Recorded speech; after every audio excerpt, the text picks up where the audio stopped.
যেই যুব সমাজ এর হাতে হাত ধরে বাংলাদেশের জনগণ শিশু থেকে বৃদ্ধ, জায়া বোন মেয়ে মায়া সবাই দাঁড়িয়ে গিয়েছিল, সেই জাতিকে দমানো যাবে না ইনশাআল্লাহ। বিএনপি জাতির সাথে দেওয়া কথা রাখে নাই। আমরা বিএনপিকে বলছি দেশ এবং জাতির স্বার্থে আপনারা ভুল করছেন, আপনারা ভুল সংশোধন করে জনগণের কাতারে আসুন, জনরায়কে সম্মান করুন। জনরায়কে সম্মান না করার পরিণতি কি হতে পারে দফায় দফায় দেখার পরেও যদি শিক্ষা না হয়, জীবনেও আপনাদের শিক্ষা হবে না। খুলনাবাসী, আমরা আপনাদেরকে কথা দিতে এসেছি। আপনারা যে রায় দিয়েছেন, আমরা সেই রায়টাই আপনাদের কাছে চেয়েছিলাম।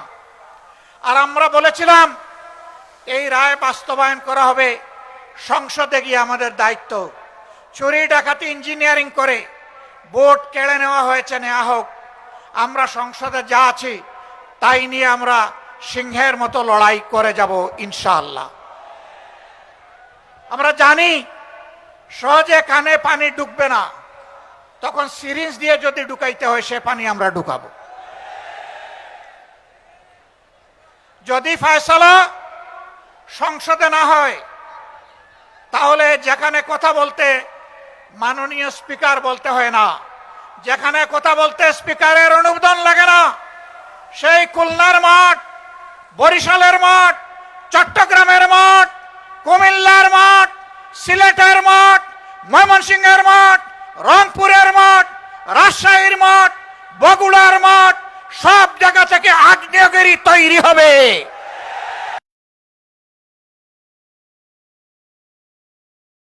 এই আগ্নেয়গিরির দাবানলে সমস্ত আবর্জনা পুড়ে সারকার হয়ে যাবে। আমরা চাই না দেশে কোন শত যন্ত্রণা বুকে নিয়ে আমরা নির্বাচনের ফলাফলকে আমরা মেনে নিয়েছি, কিন্তু একথা মনে করবেন না কেউ, নির্বাচনের ফলাফল দেশে একটা গৃহযুদ্ধ শুরু না হোক, সেই জন্য আমরা মেনে নিয়েছিলাম। আমরা কারো বাপদাদার চক্রাঙ্গানিকে আমরা পরোয়া করব না, অন্যায়ের কাছে আমরা মাথা নত করব না। আমাদের নেতৃবৃন্দ হাঁটতে হাঁটতে ফাঁসির তক্তায় দাঁড়িয়ে মুচকি হাসি দিয়ে আমাদেরকে শিখিয়ে দিয়েছেন, জাতির জন্য প্রয়োজনে তোমাদেরকে ওই মুচকি হাসি দেওয়ার জন্য তৈরি থাকতে হবে।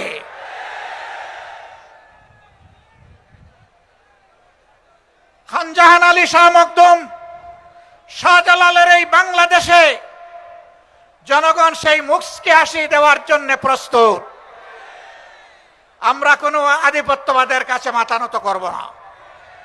সরকারকে স্পষ্ট বলে দিচ্ছি, যদি এই দেশবাসী এবং আমরা দেখতে পাই আধিপত্যবাদের সামনে আপনারা মাথা নত করছেন, আপনাদেরকে আমরা ছেড়ে কথা বলবো না।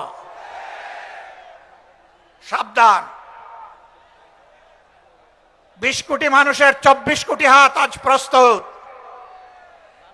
সীমান্তে সুড়সুড়ি দেওয়া হচ্ছে। পশ্চিমের নামে একটা দেশ তাদের নাগরিকদেরকে অবৈধভাবে আমাদের দেশে ঠেলে দিতে চাচ্ছে। আমাদের মুষ্টিমেয় বিজিবি সদস্য সীমান্তে যখন দাঁড়িয়ে গেছে, জনগণ তখন তাদের ডান হাতে পরিণত হয়েছে। এই ডান হাত সারা বাংলাদেশের 20 কোটি মানুষ।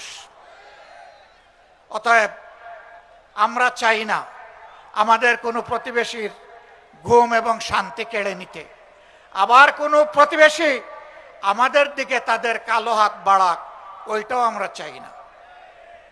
যদি কেউ আমাদের দিকে কালো হাত বাড়ায়, মহান আল্লাহর উপর ভরসা করে বলছি, সেই কালো হাত ভেঙে দেওয়া হবে ইনশাআল্লাহ। প্রিয় খুলনাবাসী, মনে হচ্ছে আরেকটি অনিবার্য বিপ্লবের জন্য প্রস্তুতি নিতে হবে। আপনারা কি সেই প্রস্তুতি নিতে রাজি আছেন?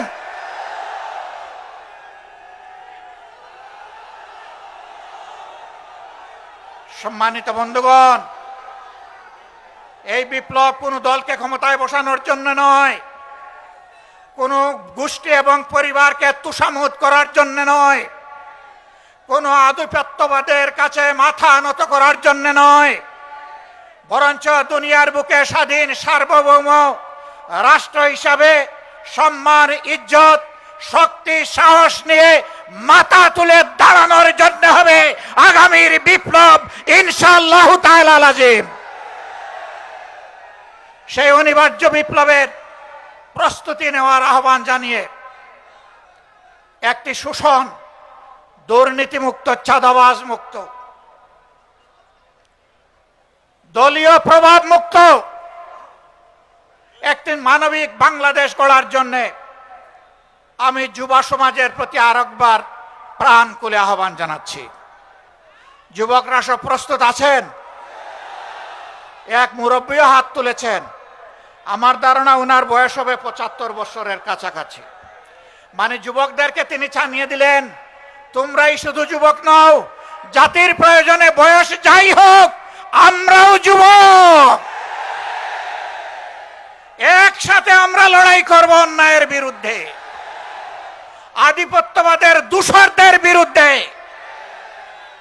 দলখানাদের বিরুদ্ধে, চাঁদাবাজদের বিরুদ্ধে, দুর্নীতিবাজদের বিরুদ্ধে, আমার শিশুর সন্তান যে কেড়ে নেয় সেই দর্শকদের বিরুদ্ধে। আল্লাহ হাফেজ। বাংলাদেশ জিন্দাবাদ। 11 দলীয় ঐক্য জিন্দাবাদ। খুলনাবাসী জিন্দাবাদ। আসসালামু আলাইকুম ওয়া রাহমাতুল্লাহ।